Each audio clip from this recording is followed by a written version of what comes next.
Joe, lift it up, I want to see you. Big up more! Big up more! Whee! Joe.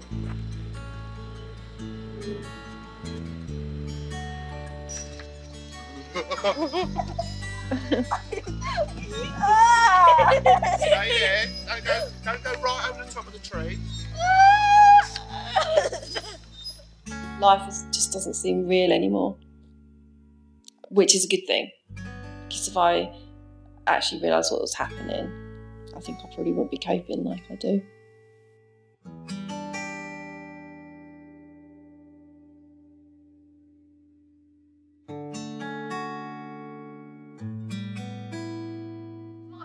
In a plane. That's all. Bye. Because you're leaving. Because I'm leaving school. Bye.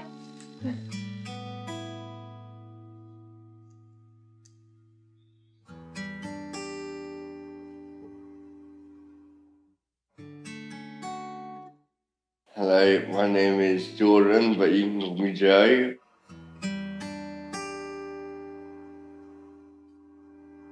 Well, ataxia is a rare disease. It's neurological. It affects 500 children in the UK and 10,000 adults. Over the generations, basically the next generation down, it attacks their brain quicker than twice as fast. So basically it's the cerebellum of the brain, which is the back, which controls your speech, your walking. It also affects your swallowing, so therefore it can cause you to choke just on your own saliva. So you need to really start teaching yourself to swallow, which is what we do naturally. Ataxians, there is a card actually, and their little logo is, I'm not drunk, I have ataxia, because they come across as if they're drunk. They slur their words. Obviously they're wobbly on their feet, just like they're drunk. And it wasn't until he actually ended up like in the wheelchair, it kind of like was quite a relief for us, because people could see, yeah, there is really a problem. But when we were trying to stand on the trains and he was like wobbling about, and I'd say, Joe, just ask if you can sit down, and he didn't want to make a fuss. I'd say, you're gonna fall over if you don't, like, ask someone, just say you're not well, can you please move over a bit? Because people wouldn't just automatically do that.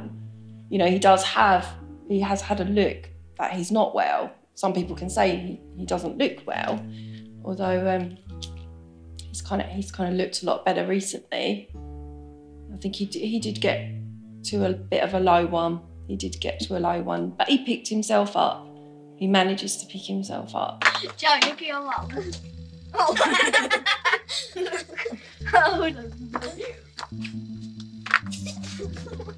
What are you trying to do? Let's do that with some white. Well, what does he do? Try and get to the rainbow? No, he gets the moon down. Yeah, and the stars. Oh. During school, I was really bad. I hope none of you can relate. I but I stuck at it. I carried on to the end. I went to college. I did events management. But I did really well, and ended up going to university, and I never got into university, so I became a bit of a drug addict, and I was doing drugs all the time, doing it for a good 2 years. Then I went to like this rehabilitation counselling, and there was like 8 of us around this table, and we were just like all talking, but you could tell they were doing drugs and stuff like that. And this guy said to me, I brought a drum kit so I play drums every Friday night instead of doing drugs. So I was like, I'm gonna do that. I went into the shop, the second hand, I brought a sutter machine. I had no idea how to use this machine. I went home, got material, I made a really, really cool bag, you know. I took the bag in town, all my mates, the other one, and they were like, oh, I love your bag, you gotta make more. I was like, yeah, man. So I was lucky enough to find my destination at an early age. And I believe I've been following my destination, and there's like a river taking me there because everything is working out. Yeah, I've tried many things, did many shows, lost so much money, it's crazy, but I met so many people, so many inspirational people, and I want to be one of them people. I want to inspire. That was the 10th in August. At Kevin Holland's At place. Kevin Holland's place. In Spain. No, you're not. How can you explain to him? Boy, look, you're running this way and falling back. He had a normal childhood. In fact, he was fantastic. His balance on his bike. He would go skating and just pick it up straight away. He would just be very sporty. We went skiing and Joe would be the first one to say, I don't need a lesson, just give me the skis and I'll do it. Anything life threw at him, he would do, he'd be up for. He'd go on every single fair ride that was there, the scariest, just do it. And then we did go to the fair one day. I remember him saying, it feels like my brain's moving in my head. And this is a few years ago now. And he went on my sister's trampoline and he said that I feel like my brain's moving. And I said, oh yeah, so do I actually. It's a horrible feeling, isn't it? But at that time, he probably had it. We found out recently that he's had it for a lot longer than we thought. He's had it since he was really young, but didn't show signs until about 2 years ago, probably 2.5 years ago. And then he went for a brain scan, and then we heard the devastating news. Nice. You look really brown. Look at that t-shirt. That's what it is. T-shirt. Joe? Liam, look at your fingers. Taylor, what do you think about your food? It's so nice. What is it? Beef. Lamb. Beef. You're having lamb? This is beef. Yeah, it is. Here, Joe, look at that, Joe. Taylor's. So I never noticed I had a disease. And then when I got a little bit older, I found out my father had it. I was starting to get a little, and people were like, oh, you need to get an MRI. And I was like, so I thought stuff like get an MRI. I got an MRI scan, I got my results, sat down my doctor, so I read through them. My brain was literally like the most messed up image brain I've ever seen. I was like, he's like, you got Ataxia, mate. I was like, what? What do I do now? He's like, oh, I don't know. Like, what, man? Joe, come away from the edge.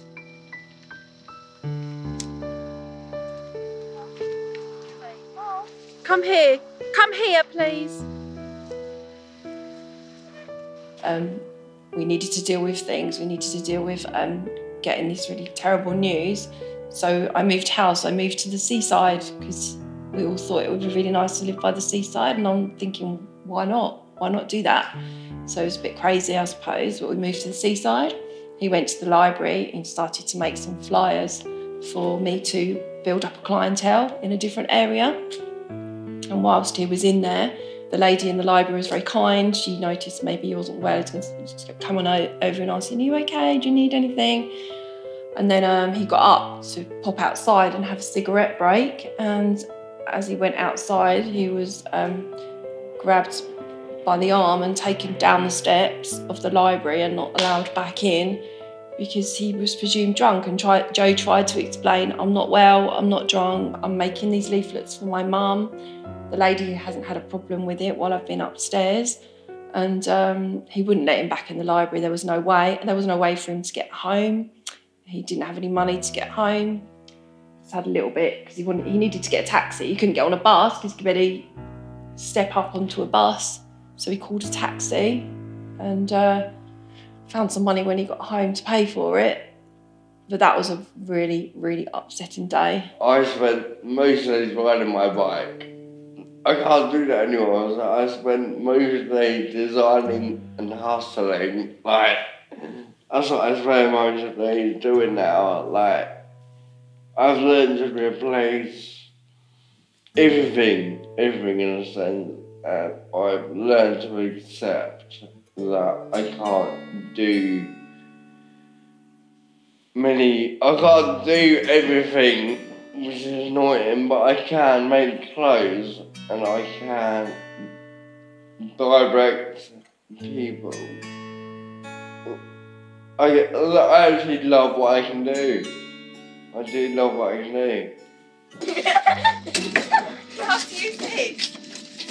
Yeah, if you like. He lives life so fast now. I'm kind of on a treadmill all the time, trying to keep up with his next idea, his next fashion show, his next visit to Holland where he's met new friends. It's just like every day is an adventure. Every day is really. He always puts me out of my comfort zone, but it works. And I'm glad that he does, because I wouldn't have done half the amount of things that I've done since Joe's not been well. We've done so much travelling, met new people, got into situations perhaps I didn't really want to get in, but we got out again. Yeah, and we'll continue to do that.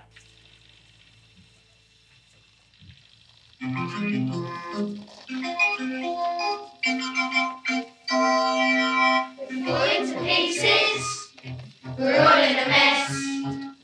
We're getting in trouble, we couldn't care less. And we don't do what we're told.